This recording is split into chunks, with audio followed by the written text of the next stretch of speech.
እነ ደብረጽዮን እነ ፈትለ ወርቅ ደካማ የአማራ ኃይል ነው የሚፈልጉት። በፍጹም የተጠናከረ ነገ ከነጎዲያ ሊያስቸግራቸው የሚችል የአማራ ኃይል እንዲኖር በፍጹም አይፈቅዱ። አስረስ ወየውልህ ይሄ ብልጽግና ጋር የምትሄደው ሚዲያ አቁም ነው ያሉት። አስረስ አይመልስም። በነገራችን ላይ አይመልስም። አስረስ ዋጋውን ነው አገኘው። አስረስ ማረ ተሳስቶ የብልጽግና ሚዲያ ላይ ገብቶ ባለፈው ቃለ መጠይቅ ሰጥቷል። ታውቃላችሁ አይደል? አስረስ ማረ አውቆ ነው አይደለም የብልጽግና ዩቲዩበር መሆኑ ካልገባው እነግረዋለን። ድጋሚ ወደዛ እንደዚህ አይነት ሚዲያ ከሄደ ግን እኛን ገጥመዋለን። አስረስን ዝም ብለን አልፈናል። ባለፈው ዝም ብለን ለምን ኢቲቪ አይቀርብም? አስረስ ማረ ፋና ቢቀርብ ይሻለዋል። አንተ ተመሳሳይ ነው። እዛ የሚዋሸው ውሸት እናውቋለን። አስረስ ተሸውዶ ነው አልልም። እኔ መቼም ሚዲያ ዝም ብሎ ዘው ብሎ አይገባም። የአፋብን ትልቅ ሰው የሚባል ሰው ዝም ብሎ ዘው ብሎ አንድ ዩቲዩብ ላይ አይሄድም። ከዛ አካባቢ የሚወጡ አክቲቪስቶች የሚጽፉት ምንድን ነው የገጠመው እያላቸው በትግራይ በኩል ያሉ ፖለቲከኞች የወልቃይትን ጉዳይ እንደ ንዑስ አጀንዳ፣ የራያን ጉዳይ እንደ ቁራጭ አጀንዳ አቅርበውት አይተውት አያውቁም። እንደ ዋና የህልውና 40% ህዝባቸው እና ክልላቸው መሬታቸው ሉዓላዊ ግዛታቸው እንደተቆረጠ ነው ሰራዊት እያዘጋጁበት ያለው። ይሄ እጅግ አሳዛኝ ነው። በነገራችን ላይ ይህንን ንዑስ ጥያቄ ነው ብለው ለነሱ የሚያግሯቸው ሰዎች፣ ህዋቶች ደግሞ በሌላ በኩል ይህንን ንዑስ ጥያቄ እንዳልሆነ ይልቁንስ ታላቋን ትግራይ የመመስረት ትልቅ ፕሮጀክት ዋና እንቅፋት እንደሆነባቸው አድርገው ነው የሚመለከቱት። ይህንን በተመለከተ ሰሞኑን አምባሳደር ፍስሐ አስገዶም ኤርትራን ስለመገንጠል እንዲሁም ደግሞ ትብብሮችን በተመለከተ የህወሓቱ ወታደራዊ አዛዥ ጀነራል ኃይለስላሴ ትብብሮቹ እንዴት እንደገለጿቸው ወደኋላ ሄዳችሁ ልትመለከቱ ትችላላችሁ። አሁንም ፋኖ ከየትኛውም ኃይል ጋር ሊተባበር ይችላል። ይሄ ነው ለአመራሮቹ የቀረበው ጥያቄ። ትብብሩ ግን ምንድን ነው ትብብሩ? የህዝብን ጥቅም የራስህን ጥቅም የምታስቀምጠው በቅድመ ሁኔታ በድህረ ሁኔታ እንዲሁም ደግሞ በሂደት ላይ ብለህ የምታስቀምጠው ጉዳይ ምንድነው ነው? ይሄ ጉዳይ ይቅረብ፣ ህዝብ ይየው። ከዛ በኋላ ትብብርን የሚጠላ አንድም ሰው የለም። ትብብሩ ግልጽ አይደለም። የህወሓት ሰዎች እነ ፈትለ ወርቅም እነ ጀነራል ኃይለስላሴም በተደይት መጠን ቁጥጥሩ ከመቆጣጠር አቅቶ እስከ ዳይፐር ይዳል። ዳይፐር ግዙላቸው ነው ያለችው። የሉና ታጋይ ደግሞ ከሌና አይደብቅም። ሰውየውንም ለምን ደበከው? ዋናውን ሰው አሁን በርግጥ አታውቅም። ፋኖ ከማንም ጋር እንትን ሊያደርግ ይችላል፣ ሊቀናጅ ይችላል ምናምን። ዘመነ ከመቀሌ ሄደው ለምንድን ነው አታውቅም? ይሄን ህልውና ትግል ላይ አይደለም ያልኩ ለዚህ ነው። ህልውና የሚታገል ሰው እንደዛ አይደለም። በለጠ ወይ ሚዲያውን ህልውና ታጋይ አታድርገው። ከምሬ ነው። አስረስን ጢባጢቤ እንደተጫወትክበት ተናግሬያለሁ። የጋለ ብረት ላይ እንዳስቀምጥከው ተናግሬያለሁ።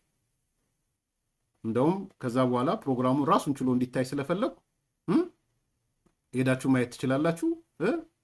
የእሳት ራት የሆነው አስረስ ብዬ ነው ያስቀመጥ። እሳት ራት አድርገኸዋል። እንግዲህ የእሳት ራት ሄዳ ብርሃኑን አይታ ሄዳ ጧ ብላም እንደምትፈነዳው አስረስ የዛለት ፈንድቷል። በነገራችን አስተፍተኸዋል። ማስተፋት እንለዋለን በፖለቲካ። ምንም ከማስተፋት አንጻር የቀረህ ነገር የለም። እስኪ ጸጽተው ትጠብቅ። ምን ነው በለጠ ጋር ባልሄድኩኝ፣ ምን ነው ፕሮጎንደር በሆኑ የጎንደር አፍቃሪ ሚዲያዎች ጋር ባልሄድኩኝ። እሱ ያሰበው የአማራ ብሔርተኝነት አንድ ነው ብሎ ስላሰበ። አንድ አይደላችሁም። እሱን ነው የነገርናችሁ። የጎንደር ሌላ ነው፣ የጎጃም ሌላ ነው፣ የወሎ ሌላ ነው፣ የሸዋ ሌላ ነው። አይምሮያን እንደማይቀበል አውቃለሁ። በለጠ ጎንደር ጋር መሄድ የለብኝም ብሎ ነው ያሰላው። ቢኮስ ጎንደሮች ቀይ መስመራችሁ ይታወቃል። የጎንደር ሚዲያዎች ፕሮ ጎንደር የሆናችሁ ሰዎች ምን አይነት መስመር እንዳሰመራችሁ፣ ምን አይነት ነገር እንደምትሉ ይታወቃል። አንድ ነገር ግን ደግሞ ልብ ያውቃል። በለጠ ቲፔ ብልጽግናን አብይ አህመድ ምናምን እያልክ መኖር ትችላለህ። አዘ ሴም ታይም ግን የሉና አደጋ ከዛ መጣ ካልክ ግን በግልጽ ተናገረው። ያልሰማ ከሆነ ዘመነ መቀሌ ነው ያለው። አታውቅም? ይሄን 3 ሰዎች መቀሌ ያሉ አታውቅም? የጎንደር ፋኖችን ታገኛቸዋል አይደል? ስብሰባ ሲጠራቸው ምንድነው የጠራቸው? ለምን አትናገርም? እሱ እነ ወዲም በተ ያዘዋቸው እነ ፈትለ ወርቅ አዘዋቸው እነ አለማይ ማነው አማኑኤል አሰፋ አዘዋቸው። ሂድና አሳምን፣ ምዕራብ ትግራይ የትግራይ ነው የሚለውን አሳምን።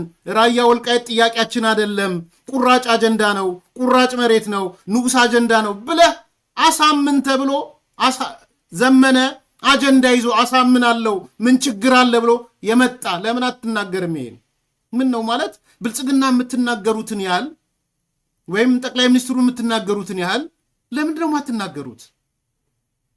ህልውና ካላችሁ ማለት ነው። ወይም ደግሞ የህልውና ከዚህኛው ጋር ዝቅተኛ ህልውና ከዚህ ጋር ከፍተኛ ህልውና ካላላችሁ በስተቀር አፍርጡት። ለምንድን ነው እንትን የምትሉት? ለምን ትሽሞለሞላላችሁ እርስ በራስ? በለጠ ልቦና አቅም ጎንደሮች ልቦናችሁ አቅም አስረስ የት እንዳለ ዘመነ የት እንዳለ ምን አቋም ላይ እንዳሉ ምን መሽሞንሞን ነው? ምን በጭንብል መሸፋፈን ነው? ዛሬ ግን አየህ ህወሓቶች ሊያስፈራሩት መጡ። ስም ጠርተው አርፈ ተቀመጥ፣ የሄድክበት ሚዲያ የብልጽግና ሚዲያ መሆኑን የረሳ ነው እንዳይመስልህ፣ እንገጥመሃለን፣ አንደኛህን ኢቲቪ ለምን አትሄድም፣ አንደኛህን ፋና ለምን አትሄድም ብለው መጡልህ።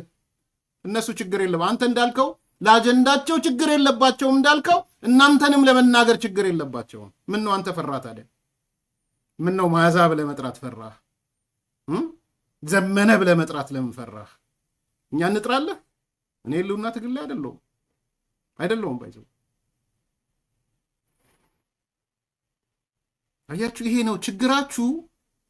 መጋዝ እርስ በራሳችሁ መጋዝ ይዛችሁ የምታወሩት ሌላ ስለሆነ ነው። እነዛ ደግሞ በግልጽ ቦልዶ ነው። ወዲም በተይ ብቻ አይደለም ልጨምርልህ፣ ወዲም በተይ ነው ሁሌ ስታነሳው የምሰማው። እኔ ይሄን ሰውዬ ሳየው እኛ የ70 ዓመት አሮጊት ለ7 የተደፈሩት እናት ነው የሚታዩኝ። በሳቸው ማፀን ደም ነው የሚታጠበው። ልንገርህ እንዲላል እኔ መቼም በአንገቴ ቢቆረጥ በእናቴ በልጆቼ በሚስቴ ማፀን ደም አልታጠብም። እሺ አልታጠብም። የፈለገ ብሞት አይሻልም? ብሞት እኮ መርጣለሁ። ሰው መሞት ነው ያለበት። እንደዛ በእናት ማፀን፣ በአያቱ ማፀን፣ በሚስቱ ማፀን፣ በልጆቹ ማፀን ከሚታጠብ በጎርፍ ደም ማለት እስከዛ መናገር ምርር ብዬ መናገር ስለምፈልግ እና ሳይህ በሉልኝ እዚህ የመጣችሁ እንትን የምትሉ እንደዚህ አይነት ሰዎች ሳይ የሚታየኝ ያቺ የ70 ዓመት አሮጊት ነው የምትታየኝ። ሳየው የሚታየኝ በክፍለ ጦር ደረጃ ተደራጅተው የሻዕቢያ ወታደሮች HIV ኤድስ የያዛቸው መጥተው እናቴን፣ አያቴን፣ ልጆቼን፣ አክስቴን ደፈሩ የሚለው ነው ጭንቅላቴ ውስጥ ኢኮ የሚያደርገው። ኢኮ ይጮሃል። ልክ ሰውየውን ሳየው የሚጮህብኝ እሱ ነው። የኔም አያቶች ስለሆኑ፣ የኔም እናቶች ስለሆኑ፣ የኔም አክስቶች ስለሆኑ፣ የኔም ልጆች ስለሆኑ፣ የኔም ሚስቶች ስለሆኑ፣ የኔም ቤተሰቦች ስለሆኑ እንደ ቤተሰብ ነው የማስበው። በዛ ደረጃ ያለ ደግሞ የትኛው ሞራል መጥቶ ነው አንተን ሊናገርህ ተናገረህ ምናምን የምትለው? አታፍርም? በፍጹም አንገቴ ቢቆረጥ በአያቴ ማፀን ደም አልታጠብም። አንገቴ ቢቆረጥ የኢሳያስ እግር ላይ ወድቄ እንኳንም ደፈርካቸው፣ እናቴን እንኳን ደፈርካት፣ አያቴን እንኳን ደፈርካት፣ ሚስቴን እንኳን ደፈርካት አልለውም። የትኛው ሞራል ነው ደግሞ በዛ ደረጃ የሆነው? ደግሞ እኮ ሌላ እንትን ቢሆን HIV ኤድስ ጄኔሬሽንን የትውልድህን አደራጅቶ አስቡት እስቲ። ኢሳያስ አፈወርቂ ቁጭ ብሎ ምርመራ አድርጎ የታጣቂዎቹ ምርመራ አድርጎ HIV ኤድስ ህሙማኖችን ሰብስቦ አንድ ክፍለ ጦር አደራጅቷቸው ሂዱ ትግራይ ብሎ ሲላቸው ማለት ሰው ነው። ከዚህ በኋላ ስለ ሰው ማውራት ትችላለህ? ያጋለጠችው ምንድን ነው? መሰረት ዛሬ አውሮፓ ሲፈልጓት ተሰዳ የሮጠችው መሰረት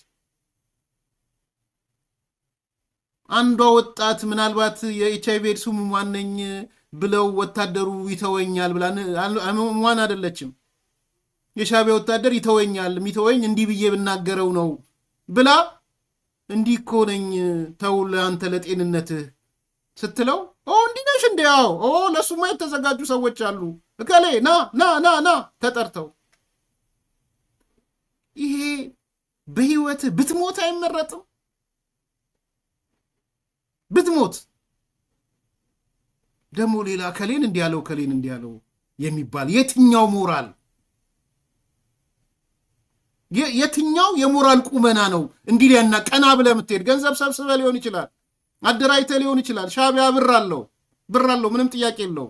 የቲፒኤልኤፍ ሰዎች ብር አላቸው፣ በየቦታው ፋብሪካ አላቸው። አሜሪካን ሀገር ብዙ ካምፓኒ አላቸው። ትላንት ነግሬያቸዋለሁ።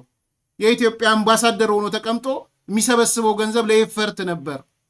አይቼዋለሁ። ቼካር 50 ሚሊዮን አካባቢ ነው አንዱ አምባሳደር። ትላንት ያነሳውላችሁ ስሙ የኢትዮጵያ አምባሳደር የሆነ አካውንት ከፍቶ የኤፈርት የኢትዮጵያ ገንዘብ 50 ሚሊዮን ዶላር አካውንት ውስጥ እንዲገባለት የተደረገ አጅሬ ሚስት ሁኔታውን ስለምታውቅ ቀበጥበጥ ሲላይታው የቀበጠትም ሰው ይታወቃል። ባይዘው ስቶሪው ይታወቃል። እኔ አንዱ ከአንዱ ጋር ላለማነካካት ፈልጌ እንደዛ እንዲሆን ሚዲያ ያልፈልግም። ከታወቁ ሰዎች ጋር ነው የተነካካው።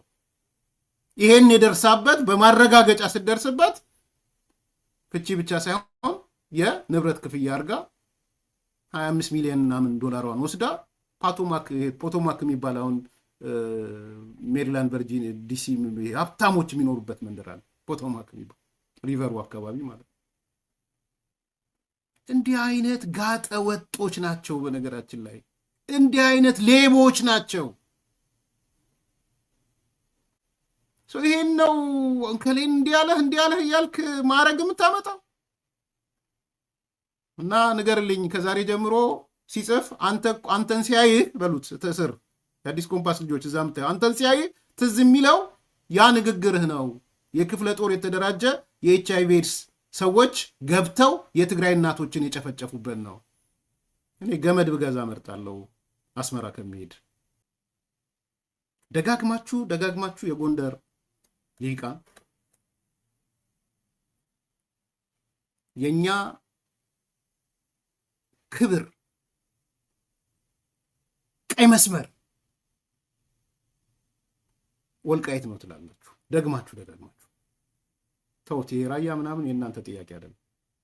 ለጊዜው ልተው። ግምገማዬ ከተሳሳተ ተሳስቻለሁ። ያኔ ሙሉ ነገር ይጠፋል። ግን ከእናንተን ላለፉት 20 ምናምን ዓመት ካየሁት ተነስቼ እኔ ወልቃይት ፋክተር የሚል ጽሁፍ እንደነበረኝ ታውቃላችሁ። ባያዝ የሆነ ጽሁፍ ነው፣ ወገንተኛ ነው። እሱን መሰክራለሁ፣ ተናግሬያለሁ። ወገንተኛ ነው። በወቅቱ በነበርኩበት የፖለቲካ አቋም ላይ የተመሰረተ ነው። እሳቤው ግን አንድ ነው። ዛሬም የሀሳቤ አለ። የሀሳቤ ኤግዚስት አድርጓል። ስለሱ ስለ ወልቃይት። ስለዚህ 3 ወረቀት 1 የህልውና አደጋው ከወልቃይት ጋር የተያያዘ ጻፍከው። ስለ ጎንደሮች ነው የምነግራችሁ። በለጠ የሚዲያውን ስለያዝክ ነው። ኦኬ፣ ለዚህ ህልውና አደጋ ምንጩ ማን ነው? ብልጽግና፣ ህወሓት። ሌላ ህልውና አደጋ ካለ ንገሩኝ፣ ስለማላቅ ነው። ብልጽግና ምን ያስባል?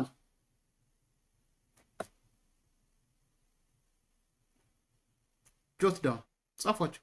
ብልጽግና ስለ እናንተ ህልውና ያላችሁ ስለ ወልቃይት ምን እንደሚያስብ ፌዴራል መንግስት ወይም ብልጽግና ወይም አብይ አህመድ እንደምትሉት ምንድን ነው የሚያስበው? ይሄ ያስባል። 1 2 3 4 5 ፋክተሩ እንትኖቹ ማለት ስትራቴጂክ ጥያቄዎች እንላቸዋለን ወይም ስትራቴጂክ ኢሹስ ይባላል። ቀጥሎስ ህወሓት ስለ ወልቃይት ምን ያስባል? ምንድን ነው ስትራቴጂካሊ የሚያነሳው ነገር? 1 2 3 4 5 ሁለቱም ለእናንተ መጥፎች ናቸው። እንደምሰማው በለጠ እንደምሰማ መጥፎች ናቸው። ዳትስ ዋይ ፋኖ ያደራጃችሁት ምናምን የፋኖ አካል የሆናችሁት። ግን ከሁለቱ እኩል ሚዛን ነው ወያል። ኤክስቴንሻል ትሬት ሲያጋጥም እንደሱ ነው ታረግ። እሱን ማሰብ የሚችል ሰው ውስጣችሁ ያጣችሁ ይመስለኛል። በነበለጠ ውስጥ ያለው ነው። አም ኖት ቶኪንግ አባውት አያሌውን ባይዘው እና አያሌውን አይደለም ያልኩት፣ ነበለጠዎችን ነው የነገርኳችሁ።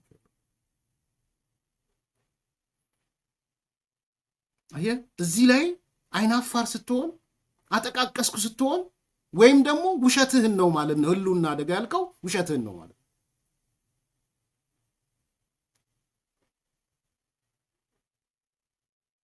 በእነዚህ እና አያሌው ሜምበር ብልህ ናቸው፣ ልክ ናቸው፣ ልክ አይደሉም ምናምን እያልኩ አይደለም። በነገራችን ላይ እኔ የእናንተ ነው የእናንተ አይደለም እሱ አይደለም ጥያቄ፣ ተነጋግረናል በሱ።